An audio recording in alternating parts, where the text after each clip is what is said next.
Hello and welcome to City Skylines Race Day here at PMD County in Tuscany, central Italy. I'll be your host B, and you of course are very welcome. Today's rally event will feature 4 of the top stars of the sport who will navigate the classically undulating route away from the fields and the beautifully meandering River Serchio to the northeast of Lucca Cittadino. This route has it all: high speed sections, technical areas, and one of the most dangerous left-handers in the sport. Upon leaving the stadium, drivers will get some airtime in the high-speed derricks, fire across the Monkley Bridge, navigate Fredman Switch, take in the views from Vickery's Peak, and risk all at Beswick Bend before reaching the technical Crossman Pass and the finish. But who are our drivers today? First up, qualifying 4th, sporting the number 2, it's Cameron Wheeler, the rookie from the United States. He's driving the red Peugeot 206 for Team Total and is currently world ranked 5th. It's his first year in the big time, progressing well, and is definitely making his mark. Our second driver, qualifying 2nd, lucky number 7, is Philipp Bauer from Germany. Driving the white VW Polo for Red Bull, he's currently world ranked 4th. Bauer is the maverick, taking risks, pushing the limits of the line. It's literally all or nothing for this German. Third up, it's number 3, Dave Williamson from the United Kingdom, driving the blue Subaru Impreza for Team Destiny. Williamson is world ranked 2nd. Just edged out by Bauer in qualifying, Dave nonetheless is the best technical driver in the sport and will relish the second half of today's course. And finally, wearing his traditional 43, it's Danny Thompson from Australia, driving the supercharged Ford Fiesta for Team Monster. Thompson is the undisputed world ranked number 1. What he lacks in technical, he more than makes up for in raw speed.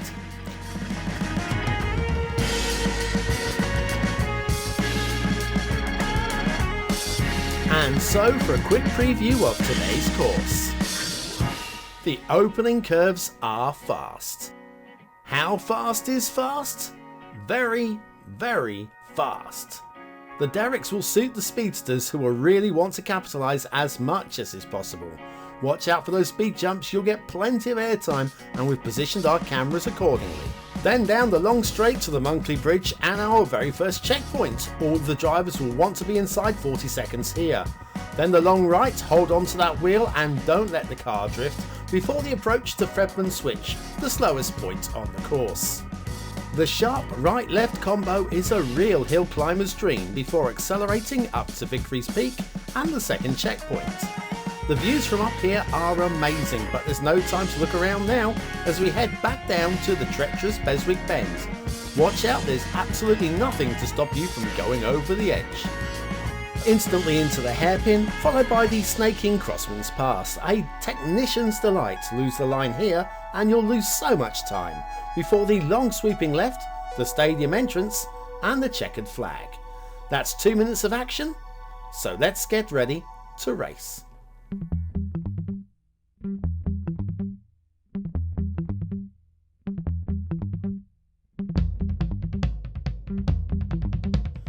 Racing first, it's Cameron Wheeler, the rookie from Ohio, USA. Driving that red Peugeot, he's not expected to win today, but the experience will serve him well and he might just push for a podium position. Well, that's a pretty smooth launch and he's going into the derricks taking a fairly central line. He'll want to get close to the apex though to shave some seconds off of his overall time. Now he just wants to get straight for the first big aerial of the course, and he's landed it beautifully. Into the long right-left as we look to move out from the derricks and into the long straight. So he'll want to be at maximum revs right about now. The first checkpoint is right at the start of the Monkley Bridge, so he'll want to be inside 40 seconds there, and it's going to be close. 38, 39, ooh, just outside. Still, that'll set a solid target for the cars to follow, and he can still make up some time on the technical areas later. So now the long right as we move towards Fredman Switch, and there's a lot of G's right now on the car, pushing it to the left. He's doing all he can do to hold it, and he's held it well. Next up is the approach to Fredman Switch. The key to a good exit is a good line here. He's in and oh no, he's missed the gear. This is a complete disaster for him. He's never going to make up that time now, but he still has eyes on the next checkpoint at the top of this hill climb. Will he still be under 1 minute 20 seconds? Only just. His sponsors are not going to be happy, but it isn't too late to have a good third sector. but this is going to be tough. Vickery's Peak is at the high point, so it's all downhill from here, and brake control is going to be everything. But first we've got the chance for one more aerial, then the right into Beswick Bend. Has he judged it right? Oh, that's a good line. Then out and down into the tight hairpin, which marks the start of Crossman Pass. If he can maintain good pace through here, perhaps his time won't be so bad after all. Straight past the camera there, up and out, and finally down into the final left, the stadium almost in sight. But we're 2 minutes in already. Every second now is a second too long. But he's into the stadium, he's even slowing early. A resigned driver. That really wasn't a good run. So that's 1 down, 3 to go. Next up is the talented Brit Dave Williamson, and 2:07.36 is his time to beat.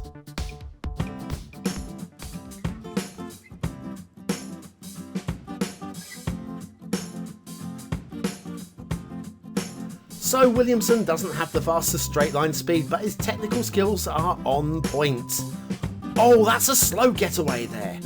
He'll still be competitive with Wheeler over the first sector though, and should make up a hatful of time in the latter stages. And he'll need to with the fastest drivers still to come. And oh, the speed through there, aerial there as well, coming down to the second aerial, the big jump. And he flies and bounces on landing too, into the long fast right, cutting across lanes to get into the apex of the next bend. This guy is such a classy driver. But will he be inside 40 seconds at the bridge? He certainly looks faster than the American, who set 40.22 to beat. This is looking comfortable, and he's exactly 2 seconds inside. And that advantage is only going to grow once we get to the twists and turns, climbs and falls in the third sector. He's so fast through here, making it look easy, and it really isn't. Is he going to catch that apex just right? Oh yes, but how will he handle Fredman's switch? He's coming in fast, and he's taken the wider line here, and barely seemed to slow down at all. This is amazing driving. The hill climb now up onto Vickery's Peak, and the second checkpoint at the end of the straight. Will he be inside 1:19? By almost 4 seconds. This looks fast, and with his favourite sector ahead, he surely must be a challenger here today. But he's drifting a little wide here, and he's onto the dirt, but he's held it. That'll cost him a couple of tenths. And down into Beswick Bend, he's really going for it. And an aerial, and I don't believe it, he's still held it. I can't believe what I'm seeing here. Around the hairpin and down into Crossman's Pass. How is this guy still on the road? His tyres must be made of glue, sticking to every corner, and so around the final left towards the stadium. How much inside Wheeler's target will he be? The answer is nearly 9 seconds. That was stunning. And so Williamson takes a provisional lead, but with the Maverick and the champion still to come, will he still be there at the end? Next to drive, Philip Bauer.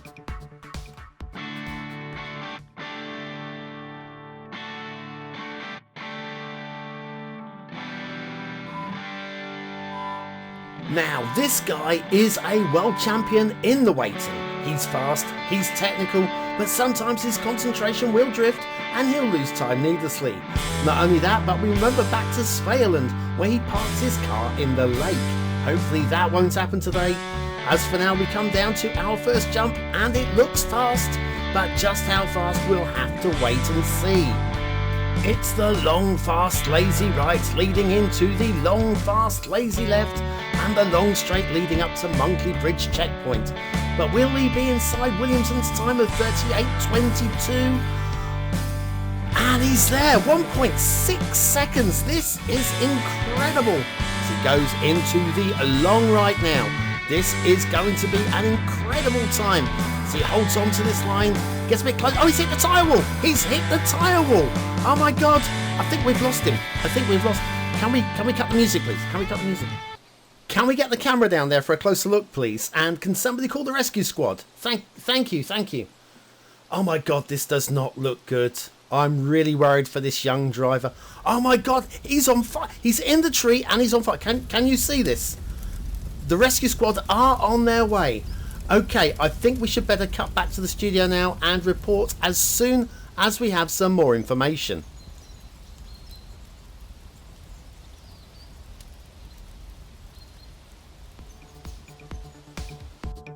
Well, the good news is Bauer is sat in the pit lane alive and well, if a little bit bruised.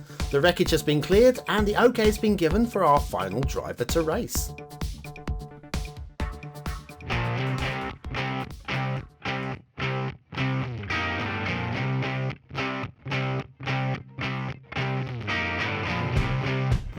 Okay, this is likely to be close. Williamson has set a really competitive time, and Danny Thompson is going to have to go some, especially in this first sector, if he's going to win. There is simply no way he can compete with the Brits' final 2 sector times. So let's see how he goes. There's the big jump, and he's landed it well, no surprise there. Racing through the derricks, the long right leading into the long left. Bauer had been 1.6 seconds faster at the bridge, but how will Thompson compare?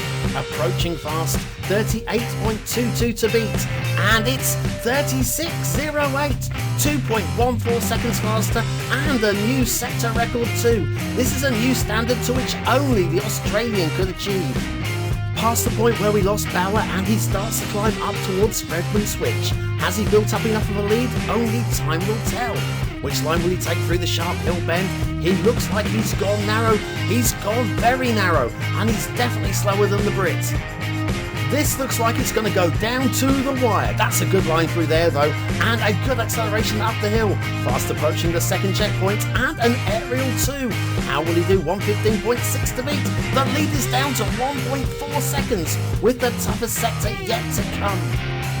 Fighting with the crosswinds on Vickery's Peak and preparing for the treacherous downhill. Beswick Bend on his mind. Can he find a fast, safe line through this combo?